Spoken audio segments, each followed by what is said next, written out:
皆さんこんにちは、柳千佳です。今日はこのはぎれの収納の現状をご紹介しながら片付けをしていこうかなって思ってます。頑張るぞ。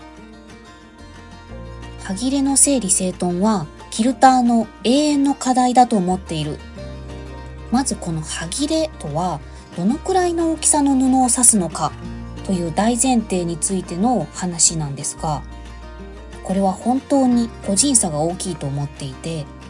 そもそもはぎれとは半端な布切れのことですから、例えば普段洋裁を中心にされている方とミニチュアキルトを中心にされている方では、どこからを半端と判断するか違いが出ると思うんです。さらに同じパッチワークキルトをやっていたとしても、大きめのピースをつなぐのが好きなのか、小さめのピースをつなぐのが好きなのか、はたまたアップリケが好きなのか、何をメインとするかでもどのくらいの大きさの生地をはぎれとするか個人差が出てくるはず。個人的にはだいたい一辺20センチを切ってくるとはぎれになるかなっていう感じ。もう少し補足すると、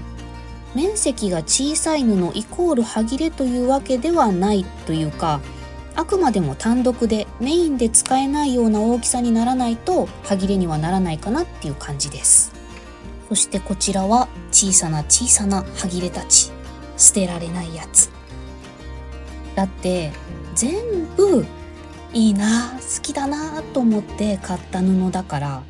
そう簡単に捨てられるわけがないんですよね。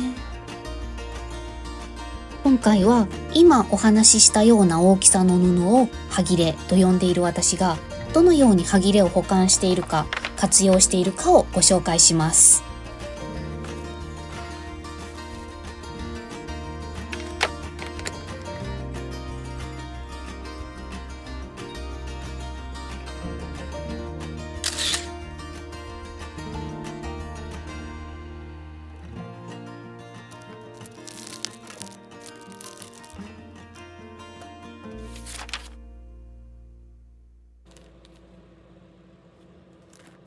まずはこちら、パッチワークキルトの制作過程で出たはぎれは、このように食品保存用の袋に入れています。何年か前に一度、かなり徹底的に数日かけて整理整頓したのですが、また溜まってきてます。やばい。でも、はぎれを出していると、わー、この布好きだった、まだ残ってたんだとか、いろいろ楽しいです。以前は100均でよく見る収納ボックスに何も考えずにドサドサとはぎれを入れていました。容量もあるし入れるときは本当に楽なんですが、箱の中は完全に無秩序な状態なので、もう収集がつかなくなってしまって、欲しい色や探したい柄があっても探せないので、はぎれをそのまま収納ボックスに入れるのはやめました。で、今はこの箱は道具入れ、ぬいぐるみ入れになっています。ぬいぐるみはたまに外にいる子たちと入れ替え。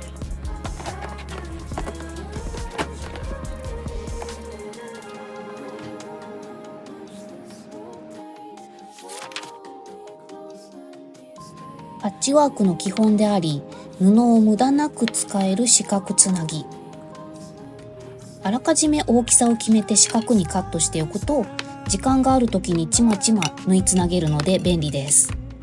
何より大きな箱や袋の中でぐちゃぐちゃのまま保管していると、そのまま存在を忘れがちですが、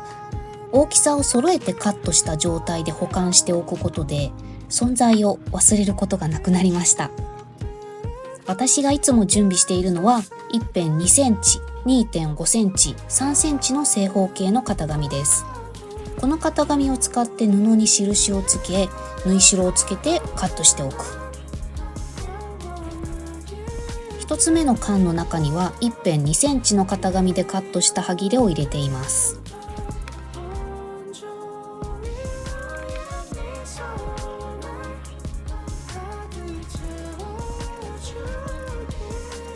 たまにこれ縫い代少なくないみたいなものもありますが、それは余ったはぎれを無理やり四角にカットしているためです。縫い代が2ミリしか取れないようならさすがに諦めますが、4ミリ、5ミリ取れるなら良しとしています。あと角がないものもありますが、もうある程度の縫い代があれば気にしません。OK。端から端まで縫って、縫い代は肩倒しにして、上からキルトもするから大丈夫。2センチ角の正方形は9枚合わせて9パッチにしているところです。結構適当に縫い合わせても可愛くできるというか、この布とこの布が合うんだみたいな発見もあるし、正直合わないなと思ってても縫ってしまえばそれも味になります。そこがいい。私の場合別々にしまうとどこに行ったかわからなくなってしまうので、縫い合わせた9パッチは同じ缶の中に入れておきます。2つ目の缶には 2.5 センチ角の正方形、先ほどの2センチ角のものと同じように大きさが合う端切れがあればどんどんカットしておきます。やっぱりこうしてカットしておくと端切れが見やすい。もうそれが一番の利点だと思います。結局使わないなら端切れを取っておく意味はないわけですから、いかに自分が見やすく使いやすく残しておくかはかなり重要ということがもうようやく分かってきた。片付け頑張ろう。あと見やすいと布を見る楽しさが倍増します。時間解けちゃう。そして3つ目の缶、こちらは3センチ角の正方形の端切れとそれを縫い合わせた4パッチが入っています。2センチ角の正方形は9パッチにして、3センチ角の正方形は4パッチにしているのは、ただ単にそれぞれの缶に入れやすいからという理由で、特に何かこだわりがあるわけではないです。つないでいる4パッチはこんな感じ。布のテイストとかバラバラでも全部自分が好きで買った布だから、なんとかまとまってる気がします。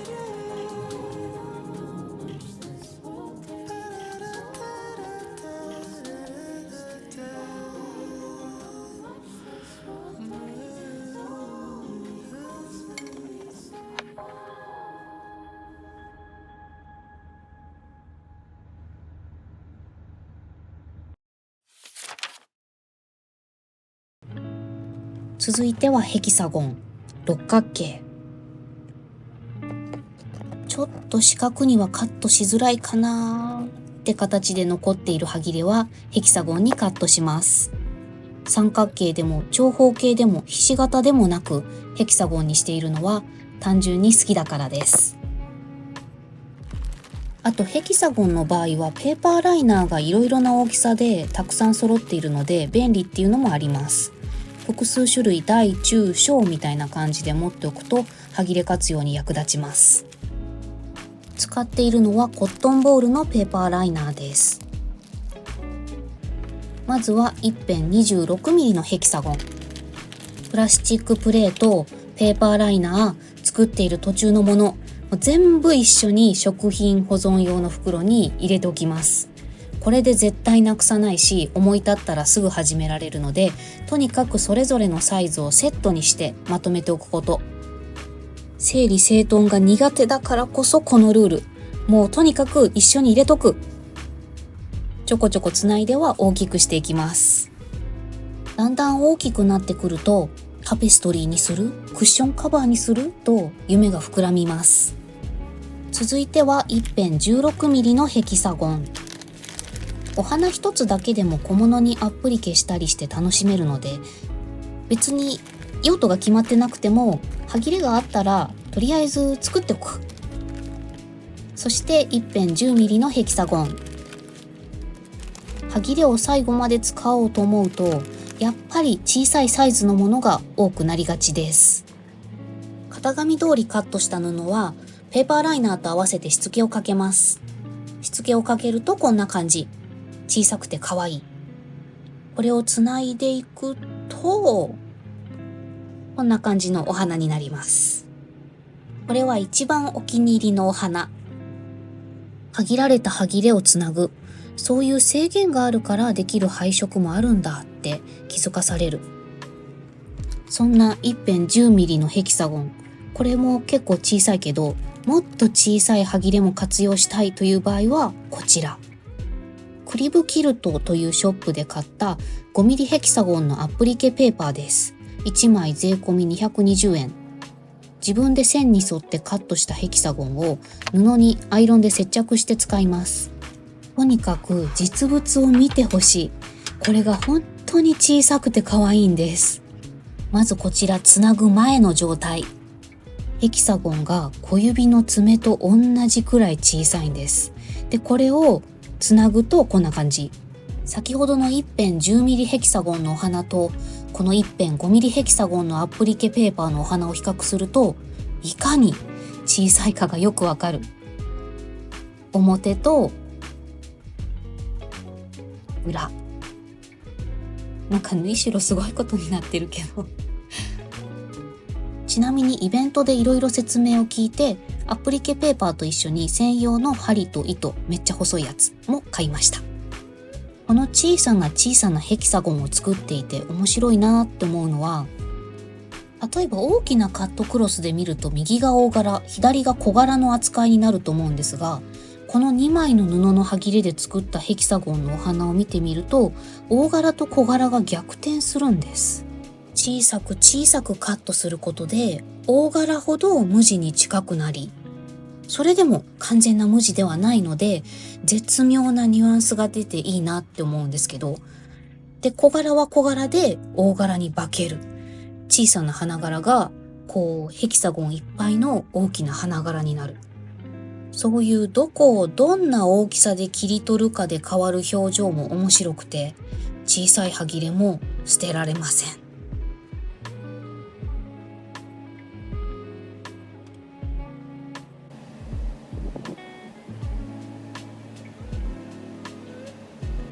あとは今作っているタペストリー用にペーパーライナーを使わないヘキサゴンもカット。プラスチックプレートを使ってタペストリーに合いそうな色柄の歯切れをカットしておきます。型紙には3センチと書いてあるけど、これは一辺3センチではなく、向かい合う辺の間の長さが3センチになっているものです。なぜだかわからないけど、私はこの大きさのヘキサゴンがすごく好き。何年か前に作った iPad ケースもこの型紙で作りました。こちらがその iPad ケース。お気に入りです。こういう感じの自分の好きな布を集めたタペストリーを作りたいと思っているので、少しずつ歯切れをつないでヘキサゴンの花を増やしているところです。色鮮やかなお花畑を作りたい。歯切れだけつないでいくのももちろん楽しいけど、新しい作品にちょっとずつ混ぜていくのが好きです。歯切れが1枚また1枚と加わるたびに、その歯切れに宿る思い出も一緒に縫い込んでいる気分。その過程でまた新しい歯切れができて、そしてまた次の作品につながっていく。だから歯切れが絶えることってないんだろうなって思う。でもだからこそいろんなものを作り続けられているのかもしれない。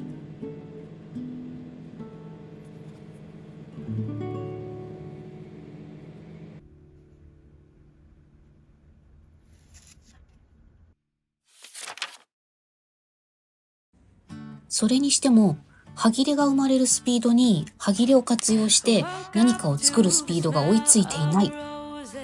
そんな現実を目の前にして久しぶりに袋に入れっぱなしの歯切れをカットしていきます。本日の目標、袋の中の歯切れを少しでも減らす。懐かしい布が見えますね。これまで作ってきた作品のことも思い出します。この布、もう本当に大好き。まずは置けそうな型紙を置いてみます。2センチ角の四角でカットしたいけど、一辺 10mm のヘキサゴンの方が無駄なくカットできるかも。ついでにアプリケ用の花びらというか雫というか、なんかそういう感じの型紙も置いてみます。大好きな布だから、できるだけたくさん残せるようにしたい。しっかり悩みます。型紙を置いて印をつけたらカットしていきます。袋の中で眠っていた歯切れが目覚めて生き生きしてくるのがわかる。花びらの型紙もちょうどいい感じに置けたのでカットしていきます。やった。こちらがカットした歯切れたち。型紙が置けないくらい小さい部分はアプリケペーパーを使うと最後まで使うことができます。ヘキサゴン2個は取れそうかな。アイロンを使うついでにその他の小さい歯切れたちにもアプリケペーパーを接着してカットします。小さくてかわいい。これで最後まで使い切れます。切れ端も詰め物とかに使えるのかもしれないけど、正直キリがないので捨てちゃいます。残りの人生、この小さな小さな歯切れたちをどれだけ形にしてあげられるだろうかとふと考えることがあります。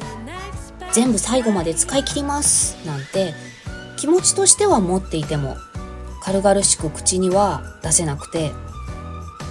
日々の生活の中で楽しみながら少しずつ整理整頓して少しずつ形にできたらいいなって思っている。どの布もどんな大きさになっても私のパッチワークキルト人生を共に歩んできてくれたありがとうの気持ちもすべて縫い込んでいつか形にしよう。そんなことを考えながら今日もまた歯切れをつないでいくんだ。